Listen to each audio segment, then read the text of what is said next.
വെള്ളവും പഴവും പാലും മാത്രമല്ല പടച്ചവനെ, അതിന്റെ കൂടെ എനിക്ക് ഊട്ടാൻ തേനൂട്ടി എന്നെ വളർത്തിയ അല്ലാഹ്, എന്റെ ഉമ്മയെക്കാളേറെ സ്നേഹത്തോടെ പാലും പഴവും തേനും നിന്ന് ഊട്ടി വളർത്തിയ എന്റെ ഉമ്മയെക്കാളേറെ സ്നേഹത്തോടെ എനിക്ക് കഴിക്കാൻ തേനും തന്ന അല്ലാഹ്. ربك إلى النهل أن اتخذي من الجبال بيوتا ومن الشجر مما يعرشون. വൃക്ഷത്തിന്റെ കൊമ്പുകളിൽ നിങ്ങൾക്ക് കുടിക്കാൻ തേനിനെയും ഒരുക്കി തന്ന അല്ലാഹ്, പടച്ചവനെ നീ എനിക്ക് എന്റെ ഉമ്മയെക്കാളേറെ പാലും തന്ന് പഴവും തന്ന് തേനൂട്ടി വളർത്തി. ഇങ്ങനെ ഞാൻ വളർന്നു പോകുമ്പോ എന്റെ ജീവിതത്തിന് താങ്ങായി തണലായി എന്റെ സങ്കടത്തിലും എന്റെ സന്തോഷത്തിലും പങ്കാളിയാവാൻ എനിക്കൊരു സുന്ദരിയായ ഭാര്യയെ തിരഞ്ഞെടുത്ത് എവിടെ നിന്നോ കയ്യിലേൽപ്പിച്ച റബ്ബേ, വല്ലാഹു ജഅല ലക്കും മിൻ അൻഫുസികും അസ്വാജാ, അല്ലാഹു ആണല്ലോ ഒരു ഭാര്യ എന്റെ ജീവിതത്തിലേക്ക് നൽകിയത്. ആ ഭാര്യയോടൊത്ത് ജീവിച്ചു കൊണ്ടുപോകുമ്പോ ഉപ്പാന്ന് വിളിക്കാൻ, ഉമ്മാന്ന് കിളിക്കൊഞ്ചല് കേൾക്കാൻ എനിക്ക് മക്കളെ തന്ന അല്ലാഹ്. ലില്ലാഹി മുൽകുസ് സമാവാതി വൽ അർദ് യഹബു ലിമൻ യശാഉ ഇനാഥാ വയഹബു ലിമൻ യശാഉ ദുകൂർ. എനിക്ക് ആൺമക്കളെ തന്ന റബ്ബേ, എനിക്ക് പെൺമക്കളെ തന്ന റബ്ബേ, എനിക്ക് ആൺമക്കളെയും പെൺമക്കളെയും തന്ന റബ്ബേ.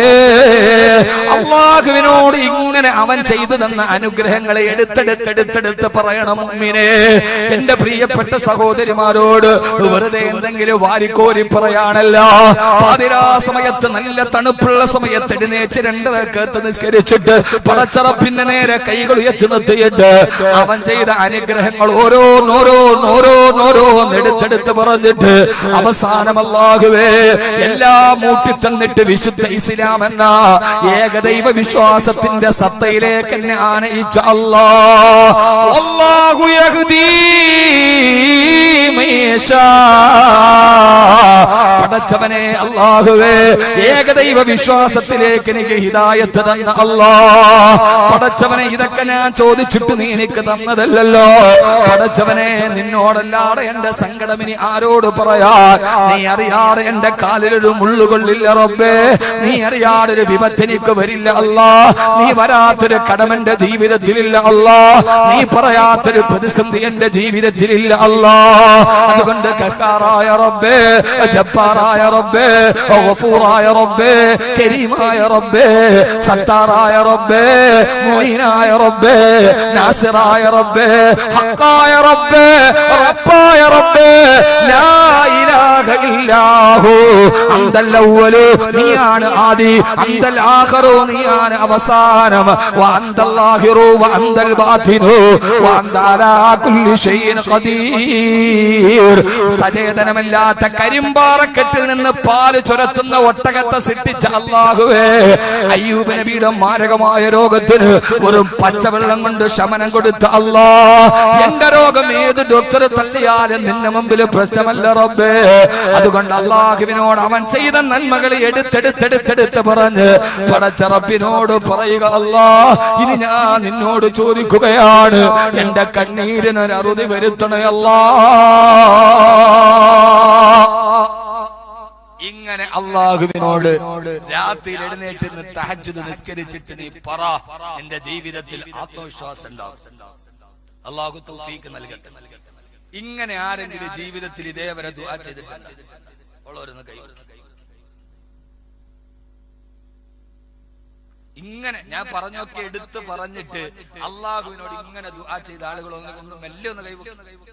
ആ മാഷാ അല്ലാഹ്. 1 2 ഖലീലും മിൻ ഇബാദിയ ശക്കൂർ. വളരെ കുറവാണ്. യഥാർത്ഥത്തിൽ ഉള്ള സമയത്തിൽ വെറുതെ വാരി വലിച്ച് പറയണില്ല. ഞാനൊരു വലിയ ഖുർആൻ പണ്ഡിതനൊന്നുമല്ല, പക്ഷേ എന്റെ ഒരു 18 വർഷത്തെ ജീവിതം ഈ ഖുർആനാണ്. ഇനി അങ്ങനെ തന്നെയാണ്. അല്ലാഹു സ്വീകരിക്കട്ടെ, അല്ലാഹു സ്വീകരിക്കട്ടെ, അല്ലാഹു സ്വീകരിക്കട്ടെ. സഹോദരങ്ങളെ, ഖുർആൻ 3ാമത് അവതരിപ്പിച്ച അധ്യായമാണിത്.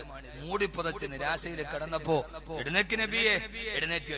എന്നിട്ട് അള്ളാടെ മുമ്പിൽ രാത്രിയിൽ, ചെറുപ്പക്കാരാ നീ ഇതൊന്ന് പ്രായോഗികമായി ചെയ്തു നോക്ക്, അള്ളാടെ മുമ്പിൽ കൈ നീട്ടി വെച്ചിട്ട്, പടച്ചോനെ നീ ഇതുവരെ തന്നത് എനിക്ക് കൃതാർത്ഥതയുണ്ടല്ലോ. അങ്ങനെയല്ലേ യഥാർത്ഥത്തിൽ ദുആ ചെയ്യേണ്ടത്? നമുക്കിപ്പോ ഒരാള് സാലിയാജിയാന്ന് വിചാരിക്കും, അല്ലെ MD പോയാ ചോദിക്കാതെ തന്നെ കുറെ തന്നു, എത്തിങ്ങാനേക്ക് പൈസ. അങ്ങനെ ചോദിക്കാതെ തന്നെ ഇഷ്ടം പോലെ ഒരാൾ വാരി തന്നു എന്ന് വിചാരിക്കുക. അവസാനം ഒരു പ്രയാസം വന്നപ്പോ ഓടിപ്പോയിട്ട് അങ്ങനെ മുമ്പിൽ പോയിട്ട് പിന്നെ ഒരു 10 ലക്ഷം കടമുണ്ട്, ഓടി ചെന്ന് വേറെ വർത്താനം അസ്സലാമലൈക്കും, എന്താ വന്നത് പള്ളി കമ്മിറ്റിക്കാരില്ല, ഒരു 10 ലക്ഷം രൂപ കടമുണ്ട്, പെട്ടെന്ന് തരി. ആ മനുഷ്യൻ എന്താ പെട്ടെന്ന് പറയാ, അല്ല ഇത്രയും നാള് ഞാൻ തന്നെ അല്ലേ തന്നെ, ഇനിയിപ്പോ നിങ്ങൾക്ക് വേറൊരാളോട് ചോദിച്ചുകൂടെ, ഇപ്പൊ എപ്പോഴും ഞാൻ തന്നെ തരാം. എന്നാൽ അതിന് വേറൊരു വശമുണ്ട്. ആ വശം ജാമിദ ടീച്ചർ ജാമിദ പറഞ്ഞ വശമല്ല. അള്ളാഹ്ക്ക് അങ്ങനെ ഒരു ആവശ്യവുമില്ല. അവിടെ ചെന്നിട്ട് അദ്ദേഹത്തിന്റെ വീട്ടിൽ കയറി ഒരു ചായയൊക്കെ ഇട്ടതൊന്ന് കുടിച്ച് നിങ്ങൾ ഇരുത്തി എന്നിട്ട് പറഞ്ഞു, ഹസനിയ യത്തീങ്ങാന ഇവിടെ വന്ന കാലം മുതൽ അതിനെ ഏറ്റവും കൂടുതൽ സഹായിക്കണം നിങ്ങളാണ്. അതിന്റെ ഓരോ ഘട്ടത്തിലും നിങ്ങളുടെ ഓരോ പ്രാതിനിധ്യമുണ്ട്. ആദ്യം അത് വെക്കണ സമയത്ത് ഫൗണ്ടേഷൻ ഇട്ടെന്ന് നിങ്ങളാണ്. അവസാനം അതിന്റെ കെട്ടിടം പൂർത്തിയാക്കാൻ പറ്റാതെ വന്നപ്പോ അന്ന് നിങ്ങൾ 1 ലക്ഷം രൂപ തന്നു. പിന്നെ നമ്മൾ രണ്ടാമത്തെ കെട്ടിടം തുടങ്ങിയപ്പോ അന്ന് നിങ്ങൾ 1 ലക്ഷം തന്നു. ഏതൊക്കെ പ്രതിസന്ധി ഘട്ടമുണ്ടോ ആ സമയത്തൊക്കെ ഞങ്ങളുടെ ഒരു ആശയും പ്രതീക്ഷയും നിങ്ങളിലായിരുന്നു. അൽഹംദുലില്ലാഹ് നിങ്ങൾ അതൊക്കെ ഞങ്ങൾ ചോദിക്കാതെ തന്നെ അറിഞ്ഞ് ചെയ്തിട്ടുണ്ട്. അൽഹംദുലില്ലാഹ് അല്ലാഹു നല്ല പ്രതിഫലം തരട്ടെ. ഇപ്പൊ വളരെ ഒരു പ്രതിസന്ധിയിലാണ് നമ്മുടെ സ്ഥാപനം ഉള്ളത്. അതുകൊണ്ട് നിങ്ങൾ എന്നും താങ്ങത്തണലുമായി ചോദിക്കാതെ ഞങ്ങളെ സഹായിച്ച നിങ്ങൾ ഇപ്രാവശ്യം കൂടി ഞങ്ങൾക്ക് ഇതിനകത്തൊന്ന് സഹകരിക്കണമെന്ന് പറഞ്ഞാൽ ആ മനുഷ്യൻ എന്താ പറയാ? അദ്ദേഹം പറയാ, അൽഹംദുലില്ലാഹ് ഇത്രയും നാൾ ഞാൻ തന്നെ നിങ്ങൾക്ക് ആ ശുക്ർ എന്നോടുണ്ടല്ലോ, ഞാൻ ചോദിക്കാതെ തന്നെ തന്നപ്പോ അതിന്റെ ഒരു നന്ദി നിങ്ങൾക്കുണ്ടല്ലോ. ഒരു പ്രതിസന്ധി വന്നപ്പോ നിങ്ങൾ ഓടി വന്നത് എന്റെ അടുക്കലാണല്ലോ, ഇൻഷാ അല്ലാഹ് ഞാൻ ഉള്ളത് കൊണ്ട് സഹായിക്കാം. അതല്ലേ പറയാ. ഇന്ന് വരെ യജമാനനായ അള്ളാഹുവിനോട് നമ്മൾ ദുആ ചെയ്തിട്ട് ഉസ്താദെ സ്വീകരിക്കണില്ല, നിങ്ങൾ ഈ പറയണൊക്കെ തഹജ്ജുദൊക്കെ ഞാൻ നിസ്കരിച്ചു നോക്കി, പക്ഷെ എന്റെ ദുആ സ്വീകരിക്കണില്ലെന്ന് പറഞ്ഞാൽ ദുആയുടെ ശൈലി എന്താ? അറബി പറഞ്ഞാലും അൽഹംദുലില്ലാഹി റബ്ബിൽ ആലമീൻ, സർവസ്തുതിയും അല്ലാഹുവേ നിനക്കാണ്. അല്ലാഹുമ്മ സ്വല്ലി അലാ സയ്യിദിനാ മുഹമ്മദിൻ വഅലാ ആലി സയ്യിദിനാ മുഹമ്മദ്. നിന്നെ ഞങ്ങൾക്ക് പരിചയപ്പെടുത്തി തന്ന, നിന്റെ ശക്തിയെ കുറിച്ച് ഞങ്ങളോട് പറഞ്ഞു തന്ന, നിന്റെ ഔദാര്യത്തെ ഞങ്ങൾക്ക് പരിചയപ്പെടുത്തി തന്ന, നിന്റെ കരുണയെ കുറിച്ച് ഞങ്ങളോട് വാ തോരാതെ പറഞ്ഞു തന്ന നീയാണ്. നിന്റെ അടിമകളോട് നിനക്ക് വലിയ കരുണയുള്ളവനാണെന്ന് ഞങ്ങളോട് ജീവിതം മുഴുവനും പറഞ്ഞു തന്ന ഞങ്ങളുടെ ഹബീബായ നബി മുഹമ്മദ് മുസ്തഫ സല്ലല്ലാഹു അലൈഹി വസല്ലമയെ ഞങ്ങൾ ഉപകാരത്തോടെ ഓർക്കുകയാണ്, സ്വലാത്ത് ചൊല്ലുകയാണ്. അല്ലാഹുവേ അല്ലാഹുമ്മ ശ്ഫി അംറാദന, ഞങ്ങളുടെ രോഗത്തെ നീ ശിഫയാക്കി തരണേ അല്ലാഹുവേ. ഇതാണ് ദുആയുടെ ശൈലി. അതുകൊണ്ട് എന്റെ സഹോദരങ്ങളോട് സഹോദരിമാരോട് എന്നോട് ആലിമീങ്ങളോട് എല്ലാവരോടും ഈ ഖുർആന്റെ ഒരു ശൈലി, നിസ്കരിക്കീൻ, കൈ പൊക്കീൻ, എന്നിട്ട് പടച്ചറപ്പിനോട് വാരിക്കോരി തന്ന അനുഗ്രഹത്തെ കുറിച്ച് വാചാലമായിട്ട് പറയും. പടച്ചോനെ ഇത്രയൊക്കെ തന്നിട്ടും ഒരു നന്ദി ഞാൻ ഇന്നുവരെ ചെയ്തിട്ടില്ല അല്ലാഹുവേ, എന്നിട്ട് നീ തന്ന അനുഗ്രഹം എന്നിൽ നിന്ന് നീ പിടിച്ചുകൊണ്ട് പോയിട്ടില്ല അല്ലാഹുവേ, എന്നോട് എനിക്ക് ശുക്റുണ്ട് അല്ലാഹ്. പടച്ചോനെ വലിയൊരു പ്രതിസന്ധിയിലാണ് ഞാൻ. നടക്കൂലേ?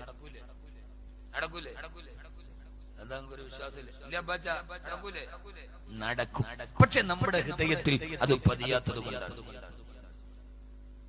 അള്ളാഹു നമുക്ക് തൗഫീഖ് നൽകി അനുഗ്രഹിക്കുമാറാകട്ടെ.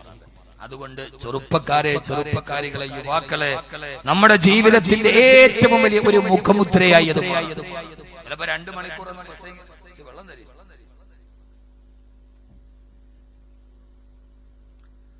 അള്ളാഹു സ്വീകരിക്കുമാറാകട്ടെ. അതുകൊണ്ട് ഇനിയുള്ള ദിവസങ്ങളെങ്കിലും സംഘാടകരെ പ്രത്യേകം ശ്രദ്ധിക്കണമെന്ന് ഓർമ്മിപ്പിക്കാൻ. ചൂടുവെള്ളം.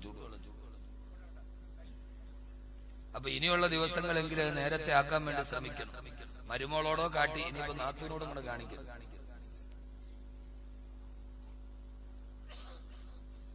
അള്ളാഹു സ്വീകരിക്കും. ഞാൻ പറഞ്ഞ മനസ്സിലാവണില്ലേ? ഉണ്ടല്ലോ. അപ്പൊ കുറച്ചേ ഉള്ളൂവെങ്കിലും ആ ഉള്ളത് നമ്മുടെ ജീവിതത്തിൽ ഒരു മാറ്റമുണ്ടാകും. അല്ലാഹു സ്വീകരിക്കും. ആ രീതിയിൽ അല്ലാഹുവിനോട് ദുആ ചെയ്യുക. എന്നിട്ട് ഒന്നാമത്തെ ഒന്നും പറയുന്നു ഉറങ്ങാതെ, നിങ്ങൾ ഉഷാറായാലേ ഞാൻ പറയൂ. ഒന്നാമത്തേതാ, രാത്രിയിൽ എഴുന്നേൽക്കുക. ചെറുപ്പക്കാരെ നീ ഇങ്ങനെ നായി നോക്ക്, നിന്നെ തോൽപ്പിക്കാൻ പിന്നെ ലോകത്തൊരാളുണ്ടാവില്ല. ഒരു ബോംബുകൾക്കും നിന്നെ തകർക്കാൻ കഴിയില്ല. ഒരു ലോകത്തിന്റെ ഒരു ശക്തിക്ക് നിന്നെ തകർക്കാൻ കഴിയില്ല. തിരമാലകൾ ആഞ്ഞടിച്ചു വരുന്ന സമുദ്രത്തിന്റെ മുകളിലൂടെ നീ കാലുകൊണ്ട് നടന്നു പോകും. കാരണം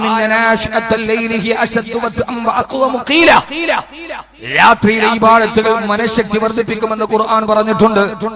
അതുകൊണ്ടാണ് ആദരവായ പ്രവാചകൻ നബി മുഹമ്മദ് മുസ്തഫ, ഉറക്കെ പറ, ആദരവായ പ്രവാചകൻ നബി മുഹമ്മദ് മുസ്തഫ, ആദരവായ പ്രവാചകൻ നബി മുഹമ്മദ് മുസ്തഫ സല്ലല്ലാഹു അലൈഹി വസല്ലം പറഞ്ഞു കൊടുത്ത അല്ലാഹുവിന്റെ പ്രവാചകനോട് രണ്ടാമത് പറഞ്ഞത് പ്രയാസങ്ങളും പ്രതിസന്ധികളും ഉണ്ടെങ്കിൽ പാതിരാ സമയത്ത് എഴുന്നേറ്റിട്ട് പടച്ചറപ്പിനോട് ദുആ ചെയ്യുക. എന്നിട്ട് രണ്ടാമത് ചെയ്യേണ്ട കാര്യം എന്തെന്നറിയോ? ഔസിദ് അലൈഹി വറത്തിൽ ഖുർആന തർതീലാ, ഔസിദ് അലൈഹി വറത്തിൽ ഖുർആന തർതീലാ. ഓ ഹബീബായ നബിയേ, പാതിരാ സമയത്ത് എഴുന്നേറ്റ് നിന്ന് പടച്ചറപ്പിന് മുമ്പിൽ തഹജ്ജുദ് നമസ്കരിച്ചതിന് ശേഷം അല്ലാഹുവിന്റെ വിശുദ്ധമായ ഖുർആൻ എടുത്ത് ആ പാതിരാത്രിയിൽ പാരായണം ചെയ്യ് യാ റസൂലല്ലാഹ്. പാതിരാ സമയത്ത് വറത്തിൽ ഖുർആന തർതീലാ, പാതിരാവിന്റെ നിശബ്ദതയിൽ ഖുർആൻ ഓതുക. പകല് നമ്മൾ ഖുർആൻ ഓതാറുണ്ട്, തഹജ്ജുദ് നമ്മൾ റമദാനിൽ ഖുർആൻ ഓതാറുണ്ട്, ഓരോ വിശേഷ സമയങ്ങളൊക്കെ ഒഴിവ് കിട്ടുമ്പോൾ നമ്മൾ ഖുർആൻ ഓതാറുണ്ട്. പക്ഷേ എന്നെ കേൾക്കാനെത്തിയ പ്രിയപ്പെട്ട ഇവിടുത്തെ സഹോദരങ്ങളോട് സഹോദരിമാരോട് പാതിരാ സമയത്ത് അന്ധകാര നിബിഡമായ രാത്രിയിൽ ഈ പ്രകൃതി മുഴുവനും നിശബ്ദമായിട്ടിരിക്കുമ്പോ ഒരു ഇല വീണാൽ പോലും ഏൽക്കുന്ന ശൂന്യതയുടെ സമയത്ത് നിന്റെ നാവിലൂടെ ഖുർആൻ ഓതുമോ? ആ ഖുർആൻ നിന്റെ നാവിലൂടെ പരന്നൊടുകുമോ? അൽഹംദുലില്ലാഹ്, അല്ലാഹുവിന്റെ സഹായം നിന്റെ ജീവിതത്തിലേക്ക് വന്നെത്തും. ചെറുപ്പക്കാരാ, പാതിരാ സമയത്ത് തഹജ്ജുദ് നമസ്കരിക്കുക മാത്രമല്ല, അതൊരു ലഹരിയായി പടർന്നു കയറുമ്പോ, അത് നമ്മുടെ ജീവിതത്തിന്റെ ഒരു ലഹരിയാകുമ്പോ പിന്നെ വേദനകൾ നമ്മൾ തിരിച്ചറിയില്ലല്ലോ. ഇന്ന് നമ്മുടെ പ്രണയം നമ്മുടെ ലഹരിയാകുമ്പോ, കാമുകിയെ കുറിച്ചുള്ള ഓർമ്മകൾ നമ്മുടെ മനസ്സിൽ ലഹരിയായി പടർന്നു കയറുമ്പോ, 1000 ഓർമ്മകളുടെ ലഹരിയിലൂടെ കടന്നു പോകുമ്പോ, കഞ്ചാവുകളും ഉൽപ്പന്നങ്ങളും ഒക്കെ നമ്മളെ ലഹരിയിലോട്ട് കടന്നു പോകുമ്പോ, പച്ച മനുഷ്യനെ വെട്ടിയൊതുക്കുന്ന കൊലപാതക പരമ്പരകളുടെ ഇടയിൽ പോലും ലഹരിയാണ് അടിസ്ഥാനമെന്ന് വാർത്താമാധ്യമങ്ങൾ നമ്മളോട് പറയുമ്പോ, മലയാളത്തിന്റെ മനസാക്ഷി മുഴുവനും ഞെട്ടിത്തെരിച്ചു നിൽക്കുമ്പോ, പക്ഷേ ഒന്നുകൂടി പറയാനുണ്ട്. പാതിരാ സമയത്ത് ബാങ്ക് വിളിക്കാനൊരു പള്ളിയുടെ മുറിയിൽ കിടന്നിറങ്ങുന്ന ഒരു പാവപ്പെട്ട മുസ്ലിമിന് തുണ്ടമായി വെട്ടിമുറുക്കിയപ്പോ എന്തുകൊണ്ടാണ് പൊതുബോധം ഉണരാതെ പോയത്? 8 വയസ്സുള്ള ഒരു കുഞ്ഞിനെ പിടിച്ചു കൊണ്ടുപോയി കഴുത്തറുത്തു കൊണ്ടപ്പോ മനോരോഗി എന്ന ഓമന പേര് കൊടുത്ത് മറുഭാഗത്തേക്ക് മാറ്റി നിർത്തിയപ്പോ എന്തുകൊണ്ടാണ് ഈ മനസാക്ഷിയുടെ പൊതുബോധം ഉയരാതെ പോയത്? തന്റെ റെയിൽവേ സ്റ്റേഷനിലേക്ക് പോകുന്ന പാവപ്പെട്ട ഒരു ചെറുപ്പക്കാരന് അവൻ ഇഷ്ടപ്പെട്ട മതം സ്വീകരിച്ചെന്നതിന്റെ പേര് പട്ടാപ്പകല് പുലർച്ചയിട്ടിട്ട് വെട്ടിയിട്ട് പാവപ്പെട്ട കൊടിഞ്ഞീരിയുടെ ഫൈസലിനെ കൊന്നൊടുക്കിയപ്പോ എന്തുകൊണ്ടാണ് പൊതുബോധത്തിന്റെ മനസാക്ഷി മരവിച്ചു പോകാതിരുന്നത്? റിയാസ് മൗലവിയുടെ രക്തം തളം കെട്ടി നിന്നപ്പോ മനസാക്ഷിയുടെ പൊതുബോധം എന്താണ് മരവിപ്പിച്ചു പോകാത്തത്? ഒരു പാവപ്പെട്ടവനെ പച്ചയ്ക്ക് കത്തിച്ചിട്ട് ആ പ്രതി ജയിലിന്റെ അറയിലിരുന്നിട്ട് ലൈവ് വീഡിയോ വിടുമ്പോ എന്തുകൊണ്ടാണ് ഈ മനസാക്ഷിയുള്ള പൊതുബോധം അനഞ്ഞു പോവാത്തത്? സംശയങ്ങൾ ബാക്കിയാണ് സഹോദരങ്ങളെ. അതുകൊണ്ട് സമൂഹത്തോട് ഉറക്കെ പറയട്ടെ, ലോകത്തിന്റെ മുമ്പിലും മാനവികത അളക്കേണ്ടത് മതത്തിന്റെ അടിസ്ഥാനത്തിലല്ല. എല്ലാവരും മനുഷ്യരാണെന്ന് ചിന്തിക്കാൻ, അവൻ ഹിന്ദുവാകട്ടെ, ക്രിസ്ത്യാനിയാകട്ടെ, അവൻ മുസ്ലിം ആകട്ടെ, കൊല ചെയ്യപ്പെടുന്നവന്റെ രക്തത്തിന് ഒരു മനുഷ്യന്റെ രക്തത്തിന്റെ നിറമാണെന്ന് തിരിച്ചറിയാൻ മതത്തിന്റെ പേരിലുള്ള മനസാക്ഷിയുടെ വിവേചനങ്ങൾ അവസാനിക്കട്ടെ. മനുഷ്യനെന്ന പൊതുബോധത്തിലൂടെ ലോകത്തോട് നടന്നു പോകട്ടെ. അതാരുടെ രക്തമാണെങ്കിലും ആ രക്തത്തിന് പങ്കില്ലാതാകുന്ന ഒരു ലോകം കടന്നു വരട്ടെ. രാഷ്ട്രീയത്തിന്റെ പേരിലുള്ള അരുംകൊലകൾ അവസാനിച്ചു പോകട്ടെ. അത് ആരുടേതാണെങ്കിലും ശരി, അത് ഷുഐബിന്റെ ഡെഡ് ബോഡി ആണെങ്കിലും ശരി, അത് ബിബിന്റെ ഡെഡ് ബോഡി ആണെങ്കിലും ശരി, എല്ലാത്തിനും അപ്പുറം ഞാൻ എന്റെ നിലപാട് വ്യക്തമാക്കുകയാണ്. അത് രാഷ്ട്രീയത്തിന്റെ അടിസ്ഥാനത്തിലല്ല.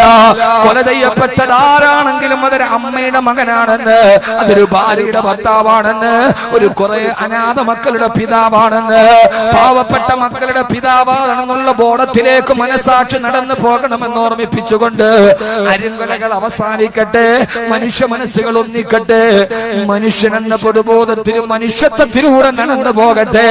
എന്റെ പ്രിയപ്പെട്ട ചെറുപ്പക്കാരാ, മഹാനായ റസൂലുള്ളാഹി സ്വല്ലല്ലാഹു അലൈഹി വസല്ലമ തബൂക്ക് യുദ്ധത്തിന് വേണ്ടി പോകുമ്പോഴാണ് ഹബീബായ നബി തങ്ങൾ പാതിരാ സമയത്ത് സഹാബത്തിനോട് ചോദിക്കുന്നത്, മയ്യഖൂമു ഹാദിഹിൽ ലൈല, മയ്യഖൂമു ഹാദിഹിൽ ലൈല, ആരാണ് ഇന്നത്തെ രാത്രി ഞങ്ങൾക്ക് കാവൽ നൽകുക? ചരിത്രപരമായ ഒരു ദൗത്യത്തിന് വേണ്ടി വിളിച്ചു. ആരാണ് ഇന്നത്തെ ദിവസം ഞങ്ങൾക്ക് കാവൽ നൽകുക? രണ്ട് ചെറുപ്പക്കാര് കടന്നു വന്നു. ഒരാൾ അൻസാരിയാണ്, ഒരാൾ മുഹാജിറാണ്. പറഞ്ഞു, നബിയെ ഞങ്ങൾ കാവൽ നിൽക്കാം. ഒന്ന് മക്കക്കാരൻ, ഒന്ന് മദീനക്കാരൻ. നബിയെ, ലോകത്തിന്റെ വെളിച്ചം കിട്ടുപോകാതെ ഈ രാത്രിയിലെ കാവൽ ഞങ്ങൾ ഏൽക്കാം നബിയെ. അതാണ് മുഅ്മിൻ. അവന്റെ ബോധങ്ങളെ, അവന്റെ കർത്തവ്യങ്ങളെ മുമ്പോട്ട് വന്ന് ഏറ്റെടുക്കുന്നവൻ, പ്രേരിപ്പിക്കുമ്പോഴല്ല. യഥാർത്ഥ വിശ്വാസി ആരാ? ആ വിശ്വാസി അവനെ അള്ളാഹു ഏൽപ്പിക്കുന്ന ചുമതലകളെ മുമ്പോട്ട് വന്ന് ഏറ്റെടുക്കുന്നവനാണ് വിശ്വാസി. ആ അൻസാറുകളും മുഹാജിറുകളുമായ രണ്ട് സഹാബികള് കാവലേറ്റു. രാത്രിയിൽ അൻസാർ മുഹാജിറിനോട് ചോദിച്ചു, ആദ്യത്തെ ഘട്ടത്തിൽ ആരാണ് കാവൽ നിൽക്കുക? നീ കിടന്നുറങ്ങുന്നുവോ? അതല്ല, അല്ലാഹുവിന്റെ റസൂലിന് ഞാൻ കാവൽ നിൽക്കണമോ? പാതിരാ സമയത്ത് അൻസാരിയായ സഹാബി കാവൽ നിൽക്കുന്നു. അന്ധകാര നിബിഡമായ മരുഭൂമിയുടെ വിജനതയിൽ ഇങ്ങനെ നിൽക്കുമ്പോ ആ സഹാബി പറയാണ്, മരുഭൂമിയുടെ നിശബ്ദത കണ്ടപ്പോ എനിക്ക് ആ സമയത്തൊന്ന് അള്ളാഹുവിനെ നിസ്കരിക്കണമെന്ന് തോന്നി. വുളു എടുത്തിട്ട് ഞാൻ വന്ന് മരുഭൂമിയുടെ നടുവിലെ കൈകെട്ടി ആദ്യത്തെ റക്അത്തിൽ സൂറത്തുൽ ബഖറ പാരായണം ചെയ്യാൻ തുടങ്ങി. എതിരാളി മറുഭാഗത്ത് നിന്ന് നോക്കുമ്പോ ഒരാൾ കാവൽക്കാരൻ കൈകെട്ടി നിസ്കരിക്കുകയാ. ആ ചെറുപ്പക്കാരനോ തഹജ്ജുദ് നമസ്കാരത്തിൽ ഖുർആൻ പാരായണം ചെയ്ത് അതിന്റെ ലഹരിയിൽ ഇങ്ങനെ അടിമപ്പെട്ട് നിൽക്കുമ്പോ എതിരാളിയുടെ വില്ലിൽ നിന്ന് അമ്പ് പാഞ്ഞു വന്നു. ആ അമ്പ് സഹാബിയുടെ കാലിലേക്ക് തുളച്ചു കയറി. തുളച്ചു കയറിയ സഹാബി കാലിൽ നിന്ന് അമ്പ് വലിച്ചൂരവേ വേദന പോലും അറിയാതെ ഖുർആന്റെ പാരായണത്തിലാ. നാലമ്പുകളാണ് തുടരെ തുടരെ ശരീരത്തിലോട്ട് തുളച്ചു കയറിയത്. ആ തുളച്ചു കയറിയ അമ്പുകൾ മാംസത്തിലേക്ക് പിടിച്ചു കയറുമ്പോ സഹാബിയതാ വേദന അറിയാതെ ഊരിക്കളയുകയാ. എന്റെ പ്രിയപ്പെട്ട സഹോദരാ, പാതിരാ സമയത്ത് നിസ്കരിക്കുമ്പോ കാലിലേക്ക് അമ്പുകൾ തുളച്ചു കയറിയിട്ട് പോലും അതിന്റെ വേദന അറിയാതെ പാതിരാത്രിയിൽ ഖുർആൻ കൊണ്ട് ലഹരിയായ, ഖുർആൻ സ്വരമാധുര്യമായി പോയ അല്ലാഹുവിന്റെ റസൂലിന്റെ സഹാബത്തിനെ കുറിച്ച് ഓർക്കുക.